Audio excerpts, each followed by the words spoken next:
ये सारी अपीलें खारिज कर दी है और लेकिन केवल जो स्वतः प्रसंज्ञान लिया गया था विकल्पपीठ द्वारा उसे हटा दिया गया है कि सर्विस मैटर में स्वतः प्रसंज्ञान नहीं लिया जा सकता, लेकिन भर्ती को रद्द करा है और जो आरपीएससी मेंबर्स के खिलाफ टिप्पणियां करी गई थी उसे सही माना है और बहुत ऐतिहासिक फैसला है बेरोजगारों के लिए। 3 साल की मेहनत, लाखों उम्मीदवारों के सपने और एक भर्ती जिस पर पूरे राजस्थान की नजर थी, अब उस कहानी का आखिरकार अंत हो गया है।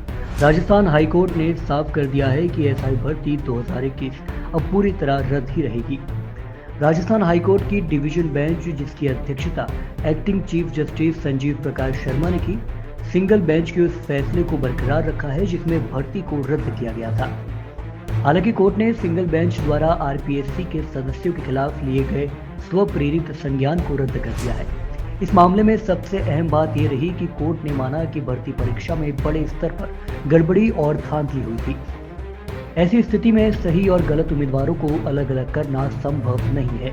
यही वजह रही कि पूरी भर्ती को ही रद्द करने का फैसला कायम रखा गया। ये भर्ती साल 2021 में निकली थी। 3 फरवरी 2021 को नोटिफिकेशन जारी हुआ था और 13 से 15 सितंबर के बीच परीक्षा आयोजित हुई थी।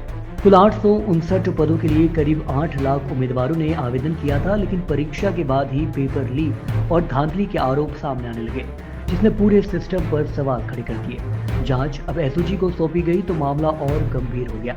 जांच में रामूराम रायका और बाबूलाल कटारा जैसे आरपीएससी सदस्यों के नाम सामने आए और उनकी गिरफ्तारी भी हुई। इसके बाद ये मामला सिर्फ भर्ती तक सीमित नहीं रहा, बल्कि राजनीतिक मुद्दा भी बन गया। कानूनी लड़ाई भी लंबी चली। 2024 में भर्ती रद्द करने की मांग को लेकर याचिका दायर हुई। 28 अगस्त 2025 को सिंगल बेंच ने भर्ती को रद्द कर दिया, लेकिन चयनित अभ्यर्थियों ने इस फैसले को चुनौती दी। डिवीजन बेंच ने पहले इस फैसले पर रोक लगा दी थी, जिसके बाद मामला सुप्रीम कोर्ट तक पहुंचा। सुप्रीम कोर्ट ने सिंगल बेंच के फैसले को बहाल करते हुए हाई कोर्ट को जल्द फैसला करने का निर्देश दिया। अब डिवीजन बेंच के ताजा फैसले के बाद स्थिति पूरी तरह साफ हो गई है। एसआई भर्ती 2021 अब हमेशा के लिए रद्द रहेगी। ये फैसला सिर्फ एक भर्ती का अंत नहीं, बल्कि उन लाखों युवाओं की कहानी भी है जिन्होंने इस परीक्षा के साथ अपने सपने जोड़े थे।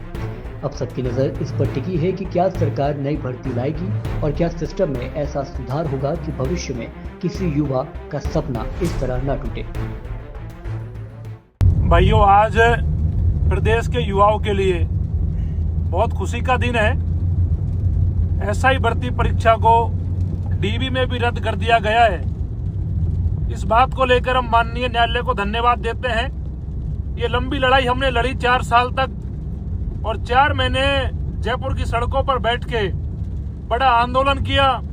1 लाख की रैली हमने करी और सिंगल बेंच में भी इस भर्ती को रद्द किया गया। हमें आगे भी पूरा भरोसा था न्यायपालिका के ऊपर और आज न्यायपालिका ने भी डीबी से भी वही फैसला आया है कि ये भर्ती रद्द रहेगी। मेरे भाइयों, ये जीत है किसानों के बच्चों की, ये जीत है उन युवाओं की जो सपने देख रहे थे ईमानदारी से थानेदार बनने का। आज लाखों युवाओं के सपने साकार हुए हैं कि ईमानदारी से अगर मेहनत करोगे तो आपको आगे सफलता मिलेगी, भले ही देर लग सकती है। और ये करारा तमाचा है उन भ्रष्टाचारी थानेदारों के ऊपर जो पेपर लेकर गरीब किसान के बच्चों का हक मारना चाह रहे थे। और मेरे भाइयों, आज कहने को शब्द नहीं है।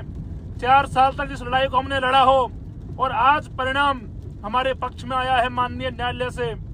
हम बड़े भावुक हैं कि इतनी लंबी लड़ाई हमने लड़ी और आज जाके हमें इसमें सफलता मिली है, जीत मिली है। लेकिन कहीं ना कहीं ये लड़ाई पहले भी खत्म हो सकती थी अगर भजन लाल सरकार चाहती तो, लेकिन सरकार ने युवाओं को ठगने का काम करा और डीबी में जाके अपनी बात से पलट गए और उन्होंने ये कहा भर्ती हम रद्द नहीं करेंगे। ये भजन लाल सरकार के ऊपर भी करारा तमाचा है। अगर युवाओं के हकों के साथ कुठाराघात करोगे तो भजन लाल जी आपकी सरकार को भी परिणाम भुगतने पड़ेंगे। और आज हमें बड़ी खुशी है और आज किसानों के चेहरों पर भी खुशियां है, युवाओं के चेहरों पर भी खुशियां है। और मेरे भाइयों, ये आप सब हम सब के संघर्ष की जीत है और इस संघर्ष की लड़ाई में साथ देने वाले सभी युवाओं को बहुत बहुत धन्यवाद। इंकलाब जिंदाबाद।